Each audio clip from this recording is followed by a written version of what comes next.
ராதாபுரம் சட்டமன்ற தொகுதிக்கு உட்பட்ட மதகநேரி வாக்குச்சாவடி முகாம்களில் நடைபெற்ற வாக்காளர் சிறப்பு முகாமை முன்னாள் நாடாளுமன்ற உறுப்பினரும் அதிமுக நெல்லை மாவட்ட கழக பொருளாளருமான சவுந்தரராஜன் ஆய்வு செய்தார்.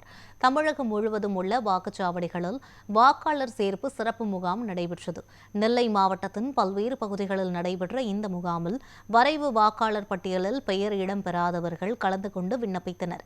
மதகநேரி பகுதிகளில் நடைபெற்ற வாக்காளர் சிறப்பு முகாம்களை முன்னாள் நாடாளுமன்ற உறுப்பினரும் அதிமுக நெல்லை புறநகர் மாவட்ட கழக பொருளாளருமான சவுந்தரராஜன் ஆய்வு மேற்கொண்டார்.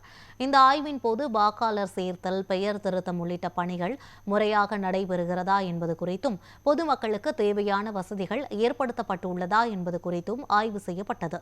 மேலும் முகாம்களில் பங்கேற்கும் பொதுமக்களுக்கு உரிய வழிகாட்டுதல்களை வழங்கி அதிகாரிகளிடம் தேவையான ஆலோசனைகளையும் வழங்கினர். இந்த நிகழ்வின் போது வள்ளியூர் தெற்கு ஒன்றிய செயலாளர் பால்துரை மற்றும் கழக உறுப்பினர்கள் கலந்து கொண்டனர்.